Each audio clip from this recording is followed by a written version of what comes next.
ನಮ್ಮ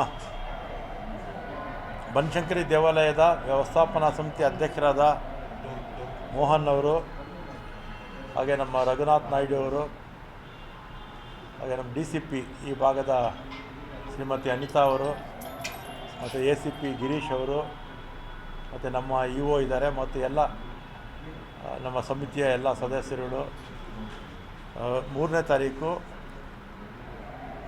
ರಥೋತ್ಸವ, ಬನಶಂಕರಿ ದೇವಿಯ ರಥೋತ್ಸವ ಪ್ರತಿ ವರ್ಷ ಕೂಡ ಆಗುತ್ತೆ. 1 ಗಂಟೆಗೆ ರಥೋತ್ಸವ. ಅದಕ್ಕೆ ಸ್ವಲ್ಪ ಟ್ರಾಫಿಕ್ ಸಮಸ್ಯೆ ಯಾವುದು ಕೂಡ ಆಗಬಾರ್ದು, ಮತ್ತು ರಥೋತ್ಸವ ಸಮಯದಲ್ಲಿ ನುಗ್ಗಲಾಗಬಾರ್ದು ಅಂಥೇಳಿ ಪ್ರಿಕಾಷನರಿಯಾಗಿ ಈಗಾಗಲೇ ಒಂದು ಸುತ್ತು ನಮ್ಮ DCP ಅವರು ಎಲ್ಲ ಅಧಿಕಾರಿಗಳ ಜೊತೆ ಮಾತಾಡಿ ಸುಮಾರು 400 ಜನ ಡೆಪ್ಯೂಟ್ ಮಾಡಿದ್ದಾರೆ. ಆ ದಿನಕ್ಕೆ 400 ಜನ ಡೆಪ್ಯೂಟ್ ಮಾಡಿದ್ದಾರೆ. ಅದರಲ್ಲಿ KSRP ಮಹಿಳಾ ಒಂದು ಘಟಕ ಕೂಡ ಇರುತ್ತೆ, ಇನ್ನೊಂದು KSRP 2 ಇರುತ್ತೆ. ಅದರಲ್ಲಿ ಒಂದು ಮಹಿಳೆ ಇರೋದು, ಯಾಕಂದರೆ ಹೆಚ್ಚು ಸಂಖ್ಯೆಯಲ್ಲಿ ಮಹಿಳೆಯರು ಈ ದೇವಸ್ಥಾನಕ್ಕೆ ಬರ್ತಾರೆ. ಅದರಲ್ಲಿ ವಿಶೇಷವಾಗಿ ಮಂಗಳವಾರ ವಿಪರೀತ ಜನ ಬರ್ತಾರೆ. ಮತ್ತು ಉಳಿದಾಗೆ ಶುಕ್ರವಾರ ಮಂಗಳವಾರ ಅಲ್ವಾ, 2 ದಿನ ಬರ್ತಾರೆ. ಮತ್ತು ಇಲ್ಲಿ ಪ್ಲಾಸ್ಟಿಕ್ ಮುಕ್ತ ನಮ್ಮ ಎಲ್ಲ A ಗ್ರೇಡ್ B ಗ್ರೇಡ್ ದೇವಾಲಯಗಳಲ್ಲಿ ಪ್ಲಾಸ್ಟಿಕ್ ಮುಕ್ತ ಮಾಡಿದ್ದೀವಿ. ಇಲ್ಲೂ ಕೂಡ ಭಾಳ ಯಶಸ್ವಿಯಾಗಿ ಮಾಡಿದ್ದಾರೆ. ಯಾರಾದರೂ ಪ್ಲಾಸ್ಟಿಕ್ ಏನಾದ್ರು ತಂದರೆ ಆಲ್ಟರ್ನೇಟಿವ್ ಇವರೇ ಕೊಟ್ಬಿಟ್ಟು ಅದನ್ನು ವಾಪಸ್ ಕಿತ್ಕೊಂಡ್ಬಿಡ್ತಾರೆ. ವಾಪಸ್ ತೊಗೊಂಡು ಬಟ್ಟೆ ಬ್ಯಾಗು ಕೊಟ್ಟು ಕಳಿಸ್ತಾರೆ. ಅದೇ ರೀತಿ ಕ್ಲೀನ್ಲಿನೆಸ್ಸು, ನೀವೆಲ್ಲ ದೇವಸ್ಥಾನ ಎಲ್ಲ ಒಂದು ಸುತ್ತಾಕಿ ಭಾಳ ಶುಚಿಗೆ ಹೆಚ್ಚು ಆದ್ಯತೆ ಕೊಟ್ಟಿದ್ದಾರೆ. ಎಲ್ಲ ಕಡೆ ಕೂಡ ನಾನು ಕೂಡ ನೆನ್ನೆ ಬಂದಂಥ ಸಂದರ್ಭದಲ್ಲಿ ಎಲ್ಲ ಕಡೆ ಹೋಗಿದ್ದೆ. ಶುಚಿತ್ವಕ್ಕೆ ಹೆಚ್ಚು ಆದ್ಯತೆ ಕೊಟ್ಟಿದ್ದಾರೆ. ಮತ್ತು ದೀಪಾಲಂಕಾರ ಪ್ರತಿ ವರ್ಷಕ್ಕಿಂತಲೂ ಈ ವರ್ಷ ಹೆಚ್ಚು ದೀಪಾಲಂಕಾರ ಪ್ರಮುಖ ರಸ್ತೆಗಳಲ್ಲೇ ಎಲ್ಲ ಮಾಡಿದ್ದಾರೆ. ಮತ್ತು ಅದಾದಮೇಲೆ ಪ್ರಸಾದ ವಿನಿಯೋಗ ಬಂದಂಥವ್ರಿಗೆಲ್ರಿಗೂ ಕೂಡ ಕೊಡ್ತಾರೆ. ಇದ್ರ ಜೊತೆಗೆ ಡೆವಲಪ್ಮೆಂಟ್ ವರ್ಕ್ಸು ಕೂಡ ಸಾಕಷ್ಟು ತಗೊಂಡಿದ್ದಾರೆ. ಆಂಜನೇಯ ಸ್ವಾಮಿ ದೇವಸ್ಥಾನ ಹಿಂದೆ ಇತ್ತು, ಅದರ ಹೊಸದಾಗಿ ಆಂಜನೇಯ ದೇವಸ್ಥಾನ ನಿರ್ಮಾಣ ಆಗ್ತಾಯಿದೆ. ಸುಮಾರು 6 ಕೋಟಿ ರೂಪಾಯಿ ವೆಚ್ಚದಲ್ಲಿ 6 ಕೋಟಿ ರೂಪಾಯಿ ವೆಚ್ಚದಲ್ಲಿ ಮಾತಾಡಬೇಡಪ್ಪ 6 ಕೋಟಿ ರೂಪಾಯಿ ವೆಚ್ಚದಲ್ಲಿ ಆಗ್ತದೆ. ಏಪ್ರಿಲ್ ಅಷ್ಟೊತ್ತಿಗೆ ಅದು ಕೂಡ ಮುಗಿಯುತ್ತೆ. ಮತ್ತು ಅದಾದಮೇಲೆ ಆಮೇಲೆ ತೋರಿಸ್ತೀವಿ. ಆಮೇಲೆ ಕಾರ್ ಪಾರ್ಕಿಂಗ್ಗೆ ಹಿಂದೆ ಜಾಗ ಇದೆ, ಸುಮಾರು ಒಂದು 20,000 ಅಡಿ ಜಾಗದಲ್ಲಿ ಮಲ್ಟಿ ಸ್ಟೋರಿ ಕಾರ್ ಪಾರ್ಕಿಂಗು ಕೂಡ ಒಂದು ಪ್ರಪೋಸಲ್ ಕೊಡಿ ಅಂತ ನಾವು ಹೋದ ಬಾರಿ ಬಂದಾಗ ಹೇಳಿದ್ದೀನಿ ನಮ್ಮ ಅಧ್ಯಕ್ಷರಿಗೆ EO ಅವರಿಗೆ. ಅದು ಕಾರ್ ಪಾರ್ಕಿಂಗ್ ಮುಗಿದ್ರೆ ನಮಗೆ ಪಾರ್ಕಿಂಗ್ ಸಮಸ್ಯೆ ಸ್ವಲ್ಪ ಕಡಿಮೆ ಆಗುತ್ತೆ. ಮತ್ತು ರೆಗ್ಯುಲರಾಗಿ ಪ್ರತಿ ವಾರ ಜನ ಬರ್ತಾರೆ. ಸಮಸ್ಯೆ ಪಾರ್ಕಿಂಗ್ ಸಮಸ್ಯೆ ಇಲ್ಲಿ ಜಾಸ್ತಿ ಕಾಡ್ತಾ ಇದೆ. ಅದರಿಂದ ಮಲ್ಟಿ ಲೆವೆಲ್ ಪಾರ್ಕಿಂಗು ಆದ್ಯತೆ ಮೇಲೆ ಬೇಗ ಎಸ್ಟಿಮೇಟ್ ಮಾಡಿ ಕಳಿಸಿ ಅಂತ ಹೇಳಿದ್ದೀನಿ. ಮತ್ತು ಅದಾದಮೇಲೆ 2 ಅಂತಸ್ತಿನ ಒಂದು ದಾಸೋಹ ಭವನ ಆಗಿದೆ. ಅದ್ರ ಮೇಲೆ ಇನ್ನೊಂದು 2 ಅಂತಸ್ತು ಕಟ್ಟೋದಕ್ಕೆ ಯಾರೋ ದಾನಿಗಳು ಮುಂದೆ ಬಂದಿದ್ದಾರೆ. ಅದು ಕೂಡ ಒಂದು ಕಾರ್ಯಕ್ರಮ ತಗೊಳ್ತೀವಿ. ಮತ್ತು ಅದಾದಮೇಲೆ ಬೆಳ್ಳಿ ಎಲ್ಲ ಬೇಕಾಷ್ಟಿದೆ. ದಾನಿಗಳೆಲ್ಲ ಕೊಟ್ಟಿರ್ತಾರಲ್ಲ, ಅದರಲ್ಲಿ ಬೆಳ್ಳಿ ತೇರು ಮಾಡಬೇಕು ಅಂತ ಕೂಡ ಈಗಾಗಲೇ ತೀರ್ಮಾನ ಮಾಡಿಕೊಂಡಿದ್ದಾರೆ. ಮತ್ತು ಶೌಚಾಲಯ ಬರ್ತಕ್ಕಂಥ ಭಕ್ತಾದಿಗಳಿಗೆ, ವಿಶೇಷವಾಗಿ ಹೆಣ್ಮಕ್ಳು ಜಾಸ್ತಿ ಬರ್ತಾರೆ, ಶೌಚಾಲಯ ಇದೆ. ಈಗ ಇನ್ನೂ ಒಂದು ಹೈಟೆಕ್ ಶೌಚಾಲಯ ಮಾಡಿ ಅಂತ ಡೈರೆಕ್ಷನ್ಸ್ ಕೊಟ್ಟಿದ್ದೀನಿ. ಅದಾದಮೇಲೆ ನೆಲಹಾಸು 20 mm ಚಪ್ಪಲಿ ಹಾಕ್ಬಿಟ್ಟಿದ್ರು. ಅದು ನಾನು ನೋಡಿದೆ, ಅದು ಯಾವುದೋ ಮೊನ್ನೆ ಒಂದು ವೆಹಿಕಲ್ ಬಂದಾಗ ಸಾಕಷ್ಟು ಡ್ಯಾಮೇಜ್ ಆಗಿತ್ತು. ಅದಕ್ಕೆ 40 mm ಥಿಕ್ನೆಸ್ ಇರ್ತಕ್ಕಂಥ ನೆಲಹಾಸು ಚಪ್ಪಲಿ ಇದೆಯಲ್ಲ, ಗ್ರಾನೈಟ್ ಹಾಕಿ ಅಂತ ಹೇಳಿದ್ದೀನಿ. ಅಂದರೆ ಇರೋದನ್ನು ತೆಗೆದಲ್ಲ, ಹೋಗಿರೋದನ್ನು ತೆಗೆದು ಹಾಕಿ ಅಂತ ಹೇಳಿದ್ದೀನಿ. ಅದಾದರೆ ಪರ್ಮನೆಂಟಾಗಿ ಇರುತ್ತೆ. ಮತ್ತು ಇದು ಜನದಟ್ಟಣೆ ನಿಯಂತ್ರಣ ಮಾಡೋದಕ್ಕೆ ಬ್ಯಾರಿಕೇಡಿಂಗು ರೈಲಿಂಗ್ಸ್ ಇರುತ್ತೆ. ರೈಲಿಂಗ್ಸು ಅದು ತೆಗೆದು ಅಥವಾ ಬಾಡಿಗೆಗೆ ತೊಗೊಳ್ತಾಯಿದ್ರು. ಅದನ್ನು ಇವರೇ ಸ್ಟೈನ್ಲೆಸ್ ಸ್ಟೀಲ್ ನಾವೇ ಮಾಡ್ಕೊಳ್ತೀವಿ ಅಂತ ಸಮಿತಿಯಿಂದ ಅನುಮೋದನೆಗೆ ಕೊಟ್ಟಿರಬೇಕು. ಈಗಾಗಲೇ ಅನುಮೋದನೆ ಕೊಟ್ಟಿರಬೇಕು ಜಿಲ್ಲಾಧಿಕಾರಿಗಳು. ಅದೊಂದು ಮಾಡಿ ಅಂತ ಹೇಳಿದ್ದೀನಿ. ಅದಾದಮೇಲೆ ನವಗ್ರಹ ಇದೆ. ಎಲ್ಲ ಕಡೆ ನವಗ್ರಹಗಳು ಕಲ್ಲಲ್ಲಿ ಕೆತ್ತಿ ಇರ್ತಾರೆ. ಇಲ್ಲಿ ಮರಗಳಿದೆ. ಗಳಿದೆ, 9 ಮರಗಳಿದೆ. ಅದೊಂದು ವಿಶೇಷ ಈ ದೇವಸ್ಥಾನದ್ದು. ಇದು ನಾಳಿದ್ದು ರಥೋತ್ಸವಕ್ಕೆ ಹೆಚ್ಚಿನ ಜನ ಬರೋದ್ರಿಂದ ಎಲ್ಲ ನಮ್ಮ ಪೊಲೀಸ್ ಇಲಾಖೆಯವರು, ನಮ್ಮ ಆಡಳಿತ ಮಂಡಳಿ ಮತ್ತು ಬೇರೆ ಅಡ್ಮಿನಿಸ್ಟ್ರೇಷನ್ ಜಿಲ್ಲಾಧಿಕಾರಿಗಳು ಎಲ್ಲ ವ್ಯವಸ್ಥೆಯನ್ನು ಮಾಡಿಕೊಂಡಿದ್ದಾರೆ. ತಾವೇನಾದರೂ ಪ್ರಶ್ನೆಗಳಿದ್ದರೆ ಕೇಳ್ಬೋದು. ಹೋದ ಸಲ ನಮ್ಮ ಅಧ್ಯಕ್ಷರು ಹೇಳಿದ ಪ್ರಕಾರ 50,000 ಜನ ಇದ್ದರು ಅಂತ ಹೇಳ್ತಾರೆ. ಈ ಸಲ ಇನ್ನೂ ಜಾಸ್ತಿ ಆಗ್ಬೋದು. ಈಗ ಕಡಲೆಕಾಯಿ ಪರಿಷೆಗೆ ಮೊದಲು 2 ದಿನ ಮಾಡ್ತಿದ್ವಿ, 4 ಲಕ್ಷ ಜನ ಬಂದಿದ್ದರು. ಈ ಸಲ 5 ಜನ ಮಾಡಿದ್ರಿಂದ 13 ಲಕ್ಷ ಜನ ಬಂದರು. ಅದರಿಂದ ನಾವು ಸ್ವಲ್ಪ ಇಲ್ಲೆಲ್ಲ ಚೆನ್ನಾಗಿದೆ, ಅನುಕೂಲಗಳು, ಪಾರ್ಕಿಂಗು ವ್ಯವಸ್ಥೆ ಎಲ್ಲ ಇರುತ್ತೆ. ಮತ್ತು ಆಮೇಲೆ ಟ್ರಾಫಿಕ್ಕು ಕೂಡ ಡೈವರ್ಟ್ ಮಾಡ್ತಾರೆ ಆ ಸಮಯದಲ್ಲಿ. ರಥೋತ್ಸವ ಆಗುತ್ತಲ್ಲ, ಆ ಸಂದರ್ಭದಲ್ಲಿ ಮಾಡ್ತಾರೆ ಪೊಲೀಸ್ ಇಲಾಖೆಯವರು. ಈಗಾಗಲೇ ಟ್ರಾಫಿಕ್ ಅವ್ರ ಹತ್ರ ಮಾತಾಡಿದ್ದಾರೆ. ಸಾರಕ್ಕಿಯಿಂದ ಆ ಕಡೆ ಮತ್ತು ಬನಶಂಕರಿಂದ ಆ ಕಡೆ ಸ್ವಲ್ಪ ಹೊಸ ಅಷ್ಟೇ, ಒಂದು 2-3 ಗಂಟೆಗಳ ಕಾಲ ಮಾಡ್ಕೊಳ್ತಾರೆ. ಜನಕ್ಕೂ ಸಮಸ್ಯೆ ಆಗಬಾರ್ದು, ಬಂದಂಥ ಭಕ್ತರಿಗೂ ಕೂಡ ಸಮಸ್ಯೆ ಆಗದ ರೀತಿ ಎಲ್ಲ ವ್ಯವಸ್ಥೆಗಳು ಮಾಡ್ಕೊಂಡಿದ್ದಾರೆ. 1 ಗಂಟೆಗಲ್ವಾ?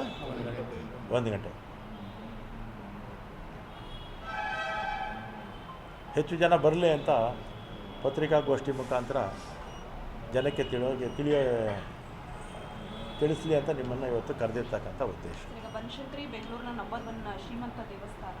ಸೊ ಆದಾಯ ಎಷ್ಟಿದೆ ಸರ್? ಏನಾದರೂ ಎಷ್ಟಪ್ಪ ಆದಾಯ? 12 ಕೋಟಿ ಇದೆ ಪ್ರತಿ ವರ್ಷ. ಈ ವರ್ಷ ಪ್ರತಿ ವರ್ಷ ಆಗಿದೆಯಾ ಅಥವಾ ಹೇಗೆ? ಕಂಪೆ ಆಗಿದೆ, ಎಲ್ಲ ದೇವಸ್ಥಾನ 1 ಕೋಟಿ 2 ಕೋಟಿ ಜಾಸ್ತಿ ಆಗಿದೆ. ಎಷ್ಟಾಗಿದೆಯಪ್ಪ? ವರ್ಷ ಈಗ 24-25 ಸ್ವಲ್ಪ ಡೌನ್ ಆಗಿತ್ತು ಸರ್. ಹಾಂ, ಈ ವರ್ಷ ನೋಡಬೇಕು. ಹೋದ ವರ್ಷ ಎಷ್ಟಿತ್ತು? 22-23ರಲ್ಲಿ 23ರಲ್ಲಿ ಕೊಡ್ತೀನಿ, ಡೀಟೇಲ್ಸ್ ಕೊಡ್ತೀನಿ. ಒಂದು 5 ವರ್ಷದ ಕೊಡಪ್ಪ, ಒಂದು 5 ವರ್ಷದ ಕೊಡಿ. ಒಟ್ಟು ಲಾಸ್ಟ್ ಇಯರ್ಗಂತ ಈ ವರ್ಷ ಜಾಸ್ತಿ ಆಗಿದೆ ಸರ್. ಈ ಜಾತ್ರೆ ಎಷ್ಟು ದಿನಗಳ ಕಾಲ ನಡೆಯುತ್ತೆ? ಲಾಸ್ಟ್ ಯಾವಾಗ? 11 days. 11 days, 11 ದಿನ. ಯಾವತ್ತಪ್ಪ? 7ನೇ ತಾರೀಕು. 7ನೇ ತಾರೀಕು 11 ದಿನ ನಡೆಯುತ್ತೆ. ಅಂದರೆ 11 ದಿನ ತೇರಿರೋದಿಲ್ಲ, ತೇರಿರೋದು ಒಂದೇ ದಿನ. 3 ದಿನ. 3ನೇ ತಾರೀಕು 3ನೇ ತಾರೀಕು ತೇರು, ಒಂದೇ ದಿನ ತೇರು ರಥೋತ್ಸವ. ಉಳಿದಾಗ 11 ದಿನ ಇಲ್ಲಿ ವಿಶೇಷ ಪೂಜೆಗಳು ಎಲ್ಲ. ಪ್ರತಿದಿನ ಒಂದೇ ದಿನ 50,000-60,000 ಜನ ಬರೋದಿಲ್ಲ. ಆಮೇಲೆ ಜನ ಕಡಿಮೆ ಆಗ್ತಾರೆ, ಆದರೆ ಕನಿಷ್ಠ 10-15-20,000 ಜನ ಇದ್ದೇ ಇರ್ತಾರೆ, ಪ್ರತಿದಿನ ಇರ್ತಾರೆ. ಈ ಬೆಂಗಳೂರಲ್ಲಿ ಇರ್ತಕ್ಕಂಥ ದೇವಸ್ಥಾನಗಳಲ್ಲಿ ಅತಿ ಹೆಚ್ಚು ಜನ ಬರ್ತಿರ್ತಕ್ಕಂಥದ್ದು ಈ ದೇವಸ್ಥಾನ.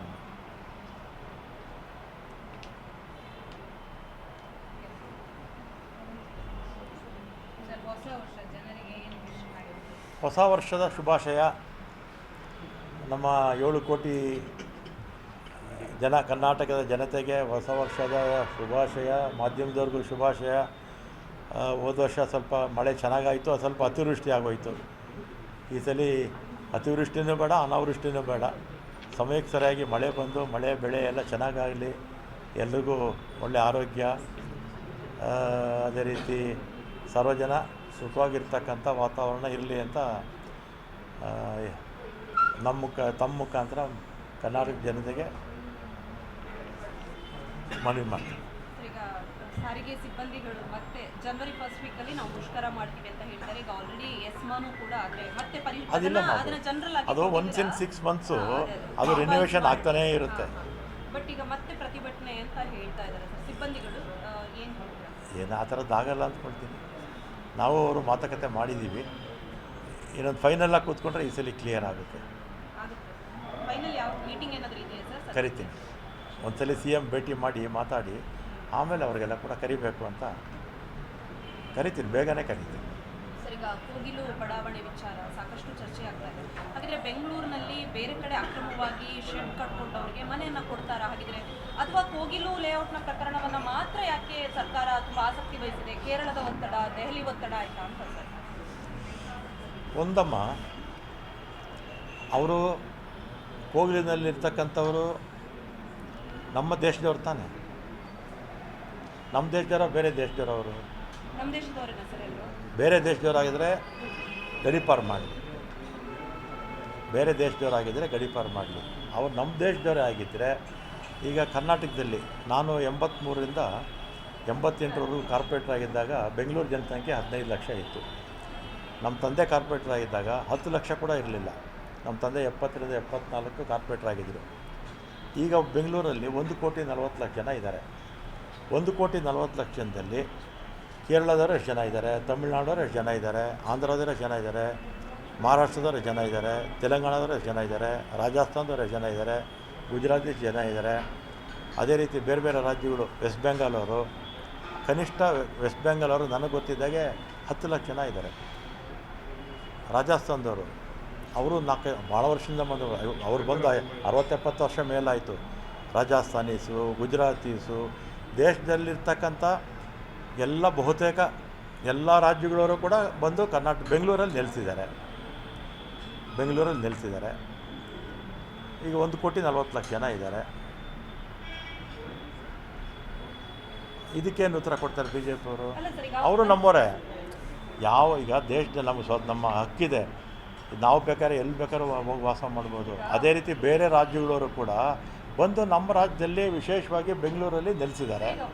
ವಲಸಿಗರಿಗೆ ಮನೆನ ಕೊಡೋ ವಿಚಾರದಲ್ಲಿ ತಾವು ಬೆಂಬಲ ಕೊಡ್ತಾ ಇದ್ದೀರಾ ಸರ್? ವಲಸಿಗರು ಅಂದರೆ ಯಾರಮ್ಮ ಅವರು? ನಮ್ಮ ದೇಶದವ್ರು ತಾನೆ. ಈಗ ಬಡವರು ನಮ್ಮ ವೆಂಕಟರೆಡ್ಡಿ ನಗರ, ನಮ್ಮ ತಂದೆ ಹೆಸರೇ, ಸುಮಾರು ಒಂದು 10,000 ಜನ ಅಲ್ಲಿ ಬಡವರು ವಾಸ ಮಾಡ್ತಾರೆ. ನಮ್ಮ ತಂದೆನೇ ಅವ್ರಿಗೆಲ್ಲ 10,000 ಜನಕ್ಕೂ ಕೂಡ ಸೈಟ್ ಕೊಟ್ಟರಾಗ. ಡೈರಿ ಸರ್ಕಲಲ್ಲಿ SR ನಗರ ಅಂತಿದೆ, ಒಂದು 600 ಮನೆ ಇದೆ. ನಮ್ಮ ತಂದೆನೇ ಅವ್ರಿಗೆಲ್ಲ ಸೈಟ್ ಕೊಟ್ಟರು. ಎಲ್ಲ ಆಚೆಯಿಂದ ಬಂದವರು ಅವರೆಲ್ಲ. ಆಚೆಯಿಂದ ಅಂದರೆ ಇಲ್ಲೇ ಗ್ರಾಮಾಂತರ ಪ್ರದೇಶ ಅಲ್ಲಿ ಇಲ್ಲಿಂದ ಬಂದವರು. ಗುಲ್ಬರ್ಗ ಕಾಲೋನಿ ಒಂದು 500-600 ಮನೆ ಇತ್ತು, ನಾನೇ ಅವ್ರ ಮನೆ ಕಟ್ಸ್ಕೊಟ್ಟಿದ್ದೀನಿ. ಅದೇ ರೀತಿ ಏನಮ್ಮ ಇವರು ಈ ಥರ ಬೆಂಗಳೂರಿಗೆ ಬೇಕಾಷ್ಟು ಜನ ವಲಸೆ ಬಂದರು. ಕರ್ನಾಟಕದಿಂದ ಇದ್ದಾರೆ, ಅಕ್ಕಪಕ್ಕ ತಮಿಳ್ನಾಡವ್ರು ಆಂಧ್ರದವರಿದ್ದಾರೆ. ಆವಾಗ ಬಡವರು ಅಂತ ಬಂದರು, ಕಟ್ಕೊಂಡ್ರು ಅಷ್ಟೇ. ತಪ್ಪೇನಿದೆ ಬಟ್ ಈಗ ಕನ್ನಡಿಗರು ಕಟ್ಟೋ ಟ್ಯಾಕ್ಸ್ ನಲ್ಲಿ ವಲಸಿಗರಿಗೆ ಕೊಡೋದು ಎಷ್ಟರ ಮಟ್ಟಿಗೆ? ವಲಸಿಗರೇ ಈಗ ನೀವು ಒಂದು ನಿಮಿಷ, ಈಗ ಬೆಂಗಳೂರಲ್ಲಿ 1,40,00,000 ಜನದಲ್ಲಿ ಕನ್ನಡಿಗರು ಎಷ್ಟು ಜನ ಇದ್ದಾರೆ, ಬೇರೆ ರಾಜ್ಯವರು ಎಷ್ಟು ಜನ ಇದ್ದಾರೆ ನೀವು ಹೇಳ್ಬಿಡಿ. ಒಂದು ನಿಮಿಷ, ಈಗ ನಾನು ಹೇಳ್ತೀನಿ. ಈಗ ಕನ್ನಡಿಗರು ಎಷ್ಟು ಜನ ಇದ್ದಾರೆ ಬೆಂಗಳೂರಲ್ಲಿ? 1,40,00,000 ಜನದಲ್ಲಿ ಕನ್ನಡಿಗರು ಎಷ್ಟು ಜನ ಇದ್ದಾರೆ ಹೇಳಿ?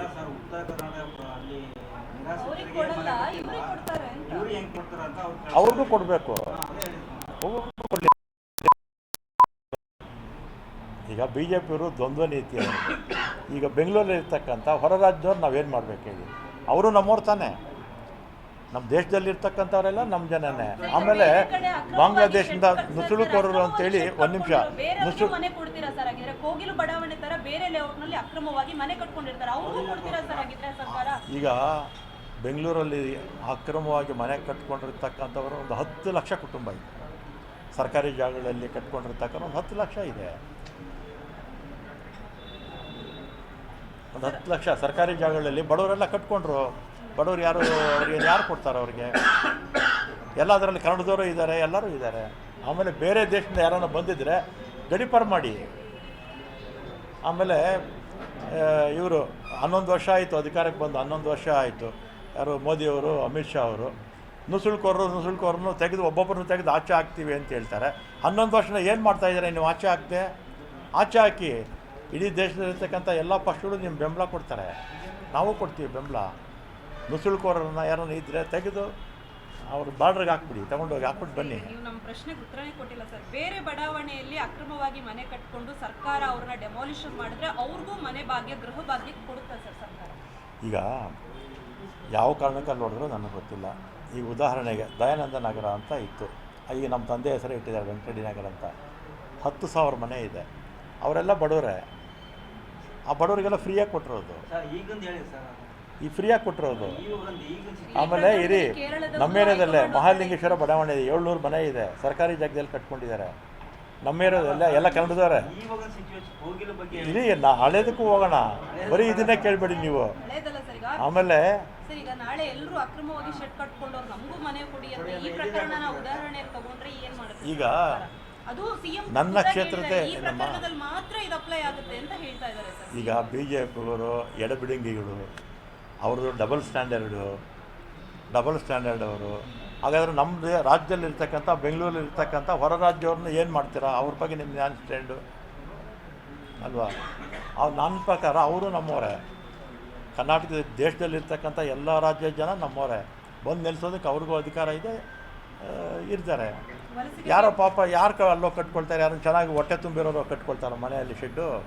ಯಾರೋ ಪಾಪ ಬಡವರು ಕಟ್ಕೊಂಡಿದ್ರು. ಅವರು ನಮ್ಮ ದೇಶದವರೇ, ಯಾರೋ ನೆರೆ ರಾಜ್ಯದವ್ರು ಇರ್ಬೋದು ಅಥವಾ ನಮ್ಮವರೇ ಇರ್ಬೋದು. ಅವ್ರಿಗೆ ಮನೆ ಕೊಡೋದ್ರಲ್ಲಿ ಯಾವ ತಪ್ಪಿಲ್ಲ ಅಂತ ಸರ್ ನಿಮ್ಗೆ? ಈಗ ಬಡವರಮ್ಮ, ಬಡವರು ನಮ್ಮ ದೇಶದವರೇ ತಾನೇ ಅವರು, ನಮ್ಮ ದೇಶದವರೇ ಅವರು. ಏನು ಬೇರೆ ದೇಶದವ್ರು ಹೊರಗೆ ಹಾಕಲಿ ಮೋದಿಯವರು, ಅಮಿತ್ ಶಾ ಅವರು. ನಮ್ಮ ದೇಶದವರಂತ ಇರಬೇಕಲ್ಲ, ಮನೆ ಕಟ್ಬೋದು. ಯಾರು ಸರ್ಕಾರಿ ಜಾಗದಲ್ಲಿ ಕಟ್ಕೊಳ್ತಾರೆ. ನೀವು ಮನೆ ಕೊಟ್ಟಿದ್ದೀರ ಅವ್ರಿಗೆ ಕ್ರಮವಾಗಿ ಸರ್. ಇರಿ ಈಗೆಲ್ಲ ದೊಡ್ಡವರೆಲ್ಲ ಸದಾಶಿವನಗರ ಅಲ್ಲಿ ಇಲ್ಲಿ ಕಾಸಿರೋರು ಕಟ್ಕೊಳ್ತಾರಪ್ಪ. ಜಯನಗರ, ಕೋರಮಂಗಲ, ಕಾಸಿಲ್ದಿರೋರು ಏನು ಮಾಡ್ತಾರೆ? ಅಲ್ಲಿ ಇಲ್ಲಿ ಸರ್ಕಾರಿ ಜಾಗದಲ್ಲಿ ಕಟ್ಕೊಳ್ತಾರೆ ಪಾಪ. ಅವ್ರಿಗೇನು ಅವತ್ತು ತಿನ್ನಬೇಕು, ದುಡಿಬೇಕು, ಅವತ್ತು ತಿನ್ನಬೇಕು. ಅವ್ರಿಗೇನು ನಾವು ಸೈಟ್ ಕೊಟ್ಟರು ಕೂಡ, ಸೈಟು ತೊಗೊಳ್ಳಿ ಅಂದರೂ ಕಾಸು ಕೊಟ್ಟರು ಕೂಡ ತೊಗೊಳಕ್ಕಾಗಲ್ಲ. ನಾವು 1 ಲಕ್ಷ ಮನೆ ಕಟ್ಟಿದ್ದೀವಿ, ಅದಕ್ಕೆ 8 ಲಕ್ಷ ರೂಪಾಯಿ ಕಟ್ಟಬೇಕು. 1 ಲಕ್ಷ ಮನೆಗೆ ಕಟ್ಟಿ ಅಂದರೆ ಯಾರೂ ಕಟ್ಟಲ್ಲ ಪಾಪ. ಅವರು ಎಲ್ಲಿದೆ ಬಡವ್ರ ಹತ್ರ ದುಡ್ಡು? ಸುಮ್ಮನಹಳ್ಳಿ ಅಲ್ಲೆಲ್ಲ ವಾಸ ಮಾಡ್ತಾರೆ, ಅವ್ರಿಗೆ ಕೊಡ್ತೀರಾ? ಯಾರಿಗೆ ಸುಮ್ಮನಹಳ್ಳಿ ಆ ಕಡೆ ಎಲ್ಲ ಇದೆ. ಕೊಡಬೇಕು, ಬಡವ್ರಿಗೆ ಕೊಡಲಿ ಅಂತಲೇ ಹೇಳೋದು. ಈಗ ಮೋಹನ್ ದಾಸ್ ಪೈ ಅವರು ಒಂದು ಟ್ವೀಟ್ ಅನ್ನ ಮಾಡಿದ್ದಾರೆ. ವೋಟ್ ಕೊಟ್ಟು ಅಧಿಕಾರಕ್ಕೆ ಬರಕ್ಕೆ ಕನ್ನಡಿಗರು ಬೇಕು, ಮನೆ ಕೊಡಕ್ಕೆ ವಲಸಿಗರು ಬೇಕಾ ಅಂತ ಪ್ರಶ್ನೆ. ಕರ್ನಾಟಕದ ಜನ ಕಟ್ಟೋ ಟ್ಯಾಕ್ಸ್ ಅಲ್ಲಿ ಯಾಕೆ ಕೊಡಬೇಕು ನಾವು ಮನೆನ ಅಂತ ಪ್ರಶ್ನೆ ಮಾಡ್ತಿದ್ದಾರೆ ಮೋಹನ್ ದಾಸ್ ಪೈ. ಈಗ ಮೋಹನ್ ದಾಸ್ ಪೈ ಅವರು ಅನುಕೂಲಸ್ಥರು. ಈಗ ಮೊನ್ನೆ ಸುಧಾ ಇನ್ಫೋಸಿಸ್ ಅವರು ಸರ್ಕಾರದಿಂದ ಜಾಗ ತೊಗೊಂಡ್ರು, 250 ಕೋಟಿ ಮಾರ್ಕೊಂಡ್ರಪ್ಪ. ಆಮೇಲೆ ನಮ್ಮ ರಾಜ್ಯದಲ್ಲಿರ್ತಕ್ಕಂಥ ಇನ್ಫೋಸಿಸ್ ಸಂಸ್ಥೆಯಲ್ಲಿ ಬೇರೆ ರಾಜ್ಯದವರಲ್ಲಿ ಎಷ್ಟು ಜನ ಇದ್ದಾರೆ? ಇನ್ಫೋಸಿಸ್ ಸಂಸ್ಥೆಯಲ್ಲಿ ಕರ್ನಾಟಕದಲ್ಲಿ ಎಷ್ಟು ಜನ ಕನ್ನಡಿಗರಿಗೆ ಉದ್ಯೋಗ ಕೊಟ್ಟಿದ್ದಾರೆ? ಇನ್ಫೋಸಿಸಲ್ಲಿ, ವಿಪ್ರೋನಲ್ಲೆಲ್ಲ ಎಷ್ಟು ಜನ ಕೊಟ್ಟಿದ್ದಾರೆ ಇಲ್ಲಿ ಕೆಲಸ? ಆಮೇಲೆ ಅವರ ಇನ್ಫೋಸಿಸು, ವಿಪ್ರೋನಲ್ಲಿ ಬೇರೆ ನಮ್ಮ ದೇಶದಲ್ಲಿರ್ತಕ್ಕಂಥ ಎಲ್ಲ ಬಂದು ಕೆಲಸಕ್ಕೆ ಸೇರ್ಕೊಂಡಿದ್ದಾರೆ. ಅದೇನು ನಾವೇನು ವಿರೋಧ ಮಾಡೋಕ್ಕೆ ಹೋಗಲ್ಲ. ಆದರೆ ಬಡವ್ರ ಬಗ್ಗೆ ಕರುಣೆ ಇರಲಿ ಅಂತ ಹೇಳ್ತೀನಿ ಮೋಹನ್ ದಾಸ್ ಪೈ ಅವ್ರಿಗೆ, ಇಂಥವ್ರಿಗೆಲ್ಲ.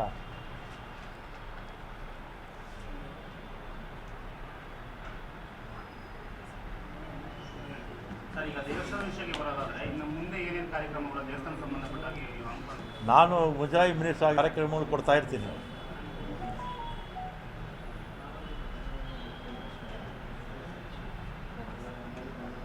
ಇನ್ನೇನು ಇದೆನಮ್ಮ? ನೀವು ಹೇಳ್ಬೇಕು ಸರ್. ಬಸ್ತು ಸೇಫ್ಟಿ ಆಡಿಟ್ ಅದೇನಾದರೂ ಆಯಿತು ಸರ್? ಹಿರಿಯೂರ್ದು ವರದಿ ಸಪ್ರೇಟ್ ಆಗಿ ನೋಡ್ಕೊಂಡ್ರೆ ಯಾವುದಮ್ಮ? ಹಿರಿಯೂರ್ದು ವರದಿ ಮೊನ್ನೆ ಆಕ್ಸಿಡೆಂಟ್ ಆಗಿದೆ, ಬಂತು ವರದಿ. ಅದರಲ್ಲಿ ಏನು ರ್ಯಾಶ್ ಡ್ರೈವಿಂಗು ನಿದ್ದೆ ಜಾರಿ. ಯಾರು ಅವನು ಹಾಂ, ಅಪೋಸಿಟ್ ಬಸ್ ಒಂದು ಅಂತ. ಆಮೇಲೆ ಅದರಲ್ಲಿ ಕಮರ್ಷಿಯಲ್ ಗೂಡ್ಸು ಏನೂ ಇರಲಿಲ್ಲ, ಏನು ಎಕ್ಸೆಪ್ಟ್ ಟ್ರಾವೆಲರ್ಸ್ದು ಸೂಟ್ ಕೇಸ್ಗಳು ಬಿಟ್ಟರೆ ಬೇರೆ ಏನೂ ಇರಲಿಲ್ಲ. ಯಾವುದರಲ್ಲಿ? ಇಲ್ಲ, ಇರಲಿಲ್ಲ. ಇನ್ನು ಇದರಲ್ಲಿ ಆಯ್ತಲ್ಲ, ಆಂಧ್ರದಲ್ಲಿ ಕರ್ನೂಲ್ ಆಯ್ತಲ್ಲ, ಅದರಲ್ಲಿ ಇದು ಒಂದು 300 ಇದಿತ್ತು ಮೊಬೈಲ್ ಫೋನ್ಸ್. ಅದರಲ್ಲಿ ಬ್ಯಾಟ್ರಿ ಇರುತ್ತಲ್ಲ. ಈಗ ನಾವೇನು ಮಾಡಿದ್ದೀವಿ, ಕಮರ್ಷಿಯಲ್ ಏನೂ ಹಾಕ್ಬಾರ್ದು ಅಂತ ಸ್ಟ್ರಿಕ್ಟಾಗಿ ಹೇಳ್ಬಿಟ್ಟಿದ್ದೀನಿ. ಆಮೇಲೆ ಮೇಲೆ ಇದಿರುತ್ತಲ್ಲ ಟಾಪಲ್ಲಿ, ಅದೆಲ್ಲ ತೆಗಿಯೋಕೆ ಹೇಳ್ಬಿಟ್ಟಿದ್ದೀನಿ. ಎಲ್ಲ ಟಾಪೇ ಇರಬಾರ್ದು. ಟಾಪೇ ಇರಬಾರ್ದು. ಟಾಪ್ ಇದ್ರೆ ತಾನೇ ಲಗೇಜ್ ಹಾಕೋದು. ಬೈಕ್ ಓಕೆನಾ? ಬಸ್ಗಳ ಸುರಕ್ಷತೆ ಕೇಂದ್ರ ಸರ್ಕಾರದ ನೀತಿ ಪ್ರಕಾರ ಬಸ್ಸಲ್ಲಿ ಪ್ಯಾಸೆಂಜರ್ಸ್ ಬಿಟ್ಟರೆ ಬೇರೆ ಯಾವ ಆ್ಯಕ್ಟಿವಿಟೀಸು ಕೂಡ ಮಾಡಬಾರ್ದು. ಬೇರೆ ಆ್ಯಕ್ಟಿವಿಟೀಸ್ ಅಂದರೆ ಕಮರ್ಷಿಯಲ್ಲು ಸಂಬಂಧಪಟ್ಟಾಗೆ, ಅಂದರೆ ಯಾರು ಪ್ರಯಾಣ ಮಾಡ್ತಾರೆ ಅವರು ಸಂಬಂಧಪಟ್ಟಂಥ ಸೂಟ್ ಕೇಸು, ಬ್ಯಾಗು ಬಿಟ್ಟರೆ ಕಮರ್ಷಿಯಲ್ಲಾಗಿ ಯಾವುದನ್ನು ಬಳಸಬಾರ್ದು ಅಂತ ಕೇಂದ್ರ ಸರ್ಕಾರದ ಕಾನೂನಲ್ಲಿ ಇದೆ. ಅದನ್ನು ಬಹುತೇಕ ಜನ ಟಾಪಲ್ಲಿ ಹಾಕ್ಕೊಂಡು ಹೋಗ್ತಾಯಿದ್ರು. ನಾನು ನಮ್ಮ ಅಧಿಕಾರಿಗಳಿಗೆ ಹೇಳಿದ್ದೀನಿ, ಆ ಟಾಪಲ್ಲಿ ಇವ್ರಿಗೆ ಲಗೇಜ್ ಹಾಕೋದಕ್ಕೆ ಇದ್ದಿಟ್ಟು ಸ್ಪೇಸ್ ಇಟ್ಕೊಂಡಿದ್ರಲ್ಲ, ಅದನ್ನು ಟಾಪೆಲ್ಲ ತೆಗೀರಿ ಅಂತ ಹೇಳಿದ್ದೀನಿ. ಆಮೇಲೆ ನಾನು 2013ರಲ್ಲಿ ಇದೇ ಇಲಾಖೆ ಮಿನಿಸ್ಟರ್ ಆಗಿದ್ದಾಗ ಹಾವೇರಿ ಹತ್ರ ಒಂದು ಆಕ್ಸಿಡೆಂಟ್ ಆಯಿತು. ಆ ಸಂದರ್ಭದಲ್ಲಿ ಎಮರ್ಜೆನ್ಸಿ ಡೋರ್ಸ್ ಅನ್ನೋದು ಇರ್ತಿರಲಿಲ್ಲ. ನಾನೇ ನಮ್ಮ ಬಸ್ಗಳಿಗೆ 25,000 ಬಸ್ ಸೇರಿಸಿ ಇನ್ನು ಉಳಿದಿರ್ತಕ್ಕಂಥ ಓಮ್ನಿ ಬಸ್ಸಸ್ಸು, ಸ್ಕೂಲ್ ಬಸ್ಸಸ್ಸು ಎಲ್ಲ ಬಸ್ಸಸ್ಗೂ ಕೂಡ ಕಡ್ಡಾಯವಾಗಿ ಎಮರ್ಜೆನ್ಸಿ ಡೋರ್ಸು ಮಾಡಿಸಿದ್ದೆ. ಈಗಲೂ ಕೂಡ ಎಮರ್ಜೆನ್ಸಿ ಡೋರ್ ಇಲ್ಲ ಅಂದರೆ ಅವ್ರಿಗೂ ಫಿಟ್ನೆಸ್ ಸರ್ಟಿಫಿಕೇಟ್ ಕೊಡೋದೇ ಇಲ್ಲ. ಇವನ್ ಬೇರೆ ರಾಜ್ಯಗಳಿಂದ ಬಂದಿರ್ತಕ್ಕಂಥವ್ರಿಗೂ ಕೂಡ ಅವರು ಎಮರ್ಜೆನ್ಸಿ ಡೋರ್ ಇದ್ದರೆ ಮಾಡಿ, ಇಲ್ಲಾಂದರೆ ಕೇಸ್ ಹಾಕಿ ಅಂತ ಹೇಳಿದ್ದೀನಿ. ಬಂದು ಕಂಪ್ಲೀಟ್ ಏನು ಹಾಕೊಂಡು ಎಲ್ಲ ತೆಗಿಯೋಕ್ಕೆ ಅಂತ ಹೇಳಿದ್ದೀನಿ. ಈಗ top ಹಾಕ್ತಾ ಇದ್ದಾರೆ, ಇದನ್ನೇ ತೆಗಿಬೇಕು. ಈಗ ಹಾಕ್ತಾ ಇದ್ದಾರೆ. ಅದು ಟಾಪ್ ತೆಗೆದುಬಿಟ್ರೆ ಅವ್ರೇನು ಹಾಕೋಕ್ಕೆ ಆಗಲ್ಲ. ಡೆಡ್ಲೈನ್ ಏನಾದರೂ ಇದೆಯಾ ಸರ್? ಇಂತಿಷ್ಟು ಟೈಮ್ ಒಳಗಡೆ ತೆಗಿಬೇಕು ಸ್ಟಾರ್ಟ್ ಮಾಡಿದ್ದಾರೆ. ಈಗಾಗಲೇ. Okay, thank you sir. ಆಯ್ತಮ್ಮ.